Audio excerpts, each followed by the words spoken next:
Baiklah, terima kasih pada moderator saya Fitri Mayangsari yang sudah membuka sesi ini dan sudah memperkenalkan saya sebagai presenter yang akan memaparkan materi mengenai penggunaan zat adiktif dan psikotropika dalam bidang kesehatan.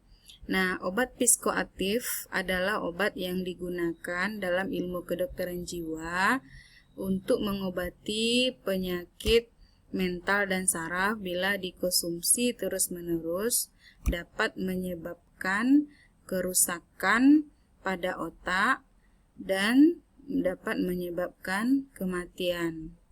Nah, adapun 3 penggunaan zat adiktif dan psikotropika ini dalam kesehatan, dalam bidang kesehatan. Yang pertama adalah sebagai obat depresan. Nah, apa saja yang termasuk obat depresan ini? Yaitu yang pertama heroin. Heroin memberikan sensasi seperti hilang rasa sakit yang menyebabkan pengguna mengalami rasa senang yang luar biasa. Penggunaannya dengan cara disuntikkan. Nah, bagi para pecandu, jika tidak menggunakan heroin ini dalam setiap 4-6 jam, maka dia akan merasakan mual, muntah-muntah, nyeri lambung, keringat dingin, dan demam. Jika overdosis, ini tentu akan menyebabkan kematian. Nah, yang kedua yang termasuk pada obat depresan ini adalah morfin. Nah, apa itu morfin? Morfin ini dapat menghilangkan rasa sakit, namun morfin menyebabkan rasa kantuk, dan lesu, kemudian kebingungan, perasaan bahagia yang berlebihan, dan gangguan sistem pernafasan. Nah, yang ketiga yang termasuk obat depresan ini adalah metadon. Metadon ini merupakan obat kedua yang paling banyak menyebabkan kecanduan setelah heroin. Diberikan kepada pengguna heroin yang sedang diobati untuk mengurangi kerasnya gejala-gejala pecandu heroin yang sedang diobati. Nah, yang keempat, yang D-nya yang termasuk obat depresan itu adalah barbiturat. Nah, apa itu barbiturat ini? Barbiturat ini biasanya kita sebut dengan pil tidur. Nah, ini memberikan efek menenangkan dan tidur lelap. Nah, orang yang ketagihan akan mengalami gejala seperti demam dan kejang-kejang.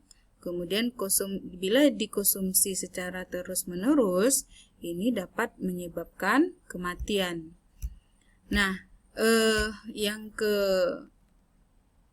kelima yaitu kokain. Nah, kokain ini bersifat stimulans sehingga dapat meningkatkan stamina dan mengurangi kelelahan. Namun penggunaan kokain hanya sementara. Biasanya diikuti dengan perasaan tertekan dan takut. Nah, penggunaan yang berlebihan ini dapat menyebabkan pingsan atau bahkan kematian. Jika penggunaannya tiba-tiba dihentikan, maka pencandu akan menderita penyakit dengan tanda-tanda kejang-kejang, muntah, diare, berkeringat, dan sukar tidur. Nah, selanjutnya yaitu ekstasi. Nah, ekstasi dapat menimbulkan rasa segar dan penuh energi sehingga pemakainya tidak merasa mengantuk. Namun, pemakai obat ini mengurangi keinginan untuk hidup sehingga dapat mengalami dehidrasi.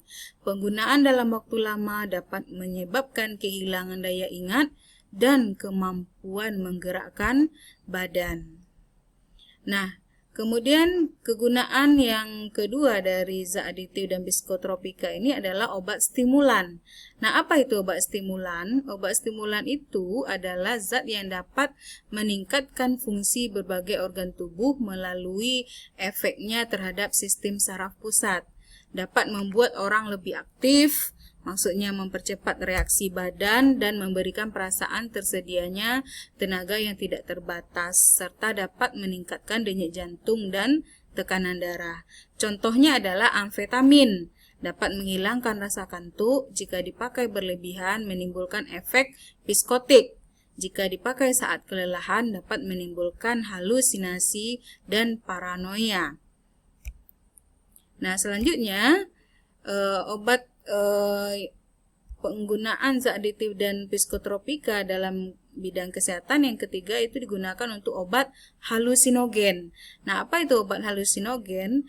Adalah zat yang dapat menimbulkan halusinasi bagi si pemakai. Contohnya LSD, lysergic acid diethylamide, dapat menyebabkan paranoia yang mengarah pada perilaku agresif.